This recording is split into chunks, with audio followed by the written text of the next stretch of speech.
All right, hello, welcome to my channel, Anglican Aesthetics, and thank you for joining me for this video. I wanted to make a really quick video addressing the issue of authority in Protestant circles. We can call it ecclesial epistemology, namely, how do we know what Scripture says? How do we know what we ought to believe? What role does tradition have for Protestants? For myself, I'm a Reformed Anglican, and in some ways I lean Anglo-Catholic, so I'm sort of a more Reformed High Church Anglican. So I'll be giving you my perspective on these matters. Now, I just watched a video from Pints with Aquinas, where I believe someone who attended Reformation Bible College became a Roman Catholic, and they converted from Calvinism, from Presbyterianism to Roman Catholicism, and one of the key sort of sticking points was sola scriptura. How do we make sense of this? How can we know what Scripture says if any sort of ecclesial interpretation can be falsified by my private interpretation? In other words, the concern is if Scripture alone is our sole infallible authority, then when I go to that sole infallible authority and I'm interpreting it, how can I know that my interpretation is right? How do I know that my interpretation is right over and against some other Protestants? And so the claim will go that essentially you end up being your own pope, no matter how Protestants try to nuance sola scriptura. Typically, Protestants will say, yeah, but we also read in the church.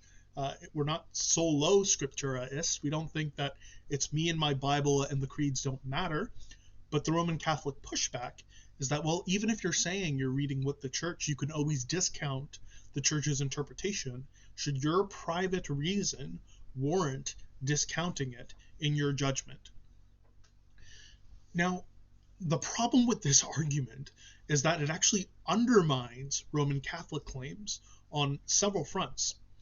First, if it were the case that I couldn't have literary knowledge apart from the church's interpretation, then let's back up.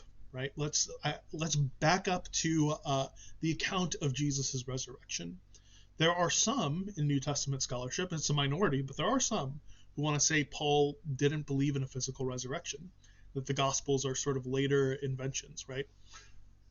Do you want to tell me that we can't go to 1 Corinthians 6 and we can't see that Paul's teaching a genuine physical resurrection that has significance for my physical body? Can we do that? Can we go to the gospel accounts and observe claims that they're making? So here's another way of putting this. Why do I believe in the existence of God and the resurrection of Jesus? Do you believe in the existence of God and the resurrection of Jesus because the church says so? Or do you believe it because you've used reason to come to the conclusion that God exists and Jesus rose from the dead? Now, if you say, I believe it because the church said it, and the church said it, therefore I believe it, and it's settled, right? This becomes a kind of sort of fundamentalism in its own right, where you have no way of justifying your trust in the church. On what basis do we trust the church? Well, I think we'd want to say on the historical ground that Jesus rose from the dead. The only way to access that historical ground is through private interpretation. Now, the task of, or private, your private judgment, your own faculty of judgment. Now, using your own faculty of judgment will involve taking into account other sources. So, for example, an agnostic like Bart Ehrman can know, at least, that the early Christians believed Jesus physically rose from the dead, and he'll take into account things like how did the early Christians understand the claims that were being made in order to establish historically the claim that was being made about Jesus by those who saw him, by the eyewitnesses. So we have to use private judgment. All of us do. Now, when I approach that question, then I've just established, once we use the tools of historical investigation and philosophical reasoning, I think we can establish the existence of God and the resurrection of Jesus. Okay, so what do we do from there? Now, we get to the resurrection. We then have good historical reason to think that Jesus founded a church. It was launched by the 12 apostles, and the 12 apostles ordained particular ministers. As an Anglican, I believe in apostolic succession. I think it's indisputable that Ignatius believed in a hierarchy of bishop, priest, and deacon, or bishop, presbyter, and deacon. Irenaeus certainly did. So it's very early, very primitive. Polycarp probably did. And these are the disciples of John. So we have very early attestation of an episcopate that embodied the church Christ established through his apostles. Okay, so the apostles convey a teaching. They're conveying stuff that they heard from the followers of Jesus, and they're passing that along generation to generation. So when Protestants say that we take the church's interpretation seriously, we're not just saying that. We actually have good historical reason to do so. When we take the interpretation, a constant interpretation that has been handed down, you won't see Protestants, by and large, except for Baptists, you won't see Lutherans, Presbyterians, or Anglicans denying things that have been held unilaterally. Now, a Presbyterian might, in my judgment, wrongly claim that not everyone believed in baptismal regeneration, but that if you point it out and if you establish that to them, a lot of Presbyterians are going to be really uncomfortable with that idea. Typically, you'll hear a justification like, or a felt need to justify this sort of sacramental view of baptism that's not quite baptismal regeneration. You'll hear efforts to justify it by with inclusions to or appeals to the church fathers as well. Allegedly church fathers that agreed with them. They didn't, but that's besides the point of this video. So why was it important for Protestants, especially in the Reformation? William Whitaker's book, A Disputation on Holy Scripture, and Martin Kennett's book, Examination of the Council of Trent, as well as Johann Gerhard and Bishop John Jewel, all of them are not just quoting Scripture. They're also quoting church fathers. Why are they doing that? Well, because in the Protestant view of authority, tradition plays an evidentiary role. Now, the weight of tradition is going to differ from Protestant group to Protestant group. Personally, I think the Anglican view, and the High Church Anglican view in particular, has the best account of the evidential weight of tradition. Namely, we ought to think of, and you can think of this in read this in Francis Hall's book, Anglican Dogmatics, but it goes something like this. Tradition has the same kind of weight, and even, well, at least the same kind of weight. We'll actually up the ante here, but it has at least the same kind of weight that authority, let's say in the medical profession, has. So if doctors consent on something, let's say they consent on some sort of medical treatment for a particular disease, we're not going to want to say, well, because their authority isn't infallible, therefore everyone's essentially their own private god in reading medical literature. That's not really true. If the medical field agrees in a particular question, that gives the layperson very strong reason to go along with the consensus, given that their area of expertise is outside the relevant domain of expertise. Now, on the Anglican view of authority, ministers are ordained to the office of bishop and priest in particular to authoritatively teach the word as a result of specific qualifications that we find in 1 Timothy 3. Now, these specific qualifications include the ability to teach. And we also want to say that they should be spirit-filled people. They should be living a life of virtue, which forms the mind and forms your ability to think. Now, if we say that the people who are teaching the word, who are teaching authoritative doctrine in the church, should be those formed by a life of virtue and walking by the Spirit, we have a category there, then, for the relevant kind of expert. And with the communion of bishops, at least in the first 5 centuries, you have a sort of college of the relevant kind of experts extending through the world. That has a strong evidential weight for Anglicans. Okay, now what happens when we disagree with them? On what basis can we disagree with a consensus? Well, an Anglican is going to be, especially high church Anglicans like myself, are going to, at least as far as I can tell, be very, very, very, very, very hesitant.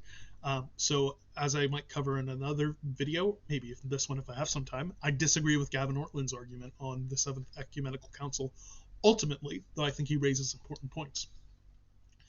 Now, if tradition has a very strong evidential weight, this counts for something. If I'm a lay, let's say, church person, and I see all of the bishops of Nicaea who have a traceable line back to the apostles teaching something, well then as a lay person, I'm going to look at that and say that seems to be the relevant kind of expertise. On the other hand, and this is the Protestant critique of Rome, and a declaration of what is true on the basis of authority does not make something true. So again, if we were to ask, why is the Nicene Creed true? A Roman Catholic will say, well, it's true because it corresponds to reality, but we know that Nicaea is right because the church possesses an infallible authority. So how do we know that Nicaea's declaration is right? Well, Roman Catholics are going to say, because it's infallible, right? It's an infallible authority.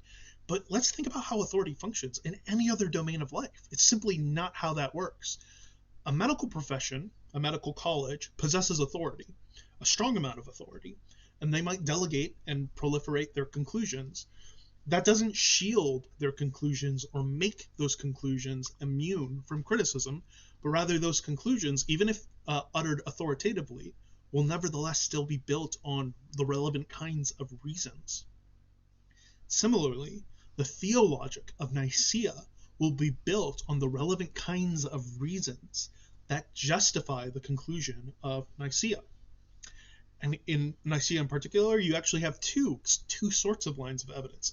You have Athanasius's brilliant defense of the deity of Christ and the tracing of the kinds of arguments Athanasius is using through history to show that he's not saying anything new or novel, but he's solidifying, and Nicaea is solidifying something that has been passed down. You have both. But again, the consensus of the church is functioning then not as the sole determiner of truth, but as confirmatory of a particular interpretation that's given in the churches. So, to recap, for Reformed Catholics, tradition plays a strong evidential weight. You ought to have a really good reason to overturn the consensus of the church on a given matter. And all things being equal, we should follow the consensus of the church on given matters.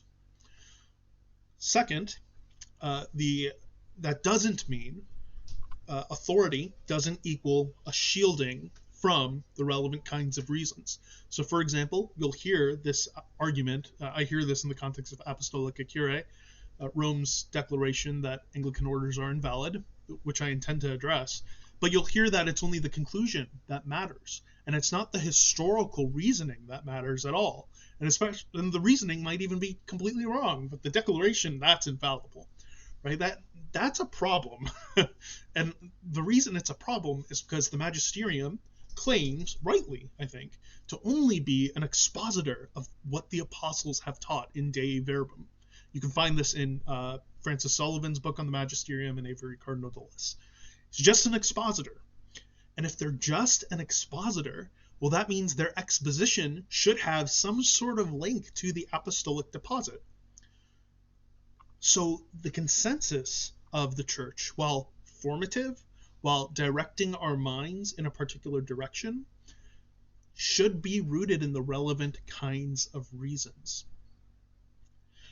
Now, briefly, where does that place me? Let's apply this to a debate like the one Gavin Ortlund has in Icons. Briefly, I want to do everything I can to uphold the conclusion of the council. Now, that might mean that if we can demonstrate that some of the reasoning is wrong, we might have to really wrestle with that. But at least the force of it is that I want to contend for the use of icons and the veneration of icons in the churches because the council directs my mind that way. Now, that I'm not at least fully alone in this is evidenced by the fact that Protestants do change traditions. I've seen Reformed people become Methodists, or Methodist people become Reformed on the basis of textual arguments. I myself was a Reformed Baptist, and on the basis of textual arguments and historical investigation, theological reasoning, came to a particular conclusion. So we're not immune from changing our perspective if we have good reasons to do so. But that's what we're looking for. We're trying to follow the light of truth, who is Jesus Christ, wherever he shines, through the many means he's given us, valuing the church's conclusions, and then following them as much as we possibly can, and only digressing where we have exceptional warrant, where we have incredible reason to do so. And if we don't have a good reason that justifies dissent, then we ought to go along with the consensus of the church. All right, thank you for watching. I hope this is helpful, and I hope this advances your own thinking.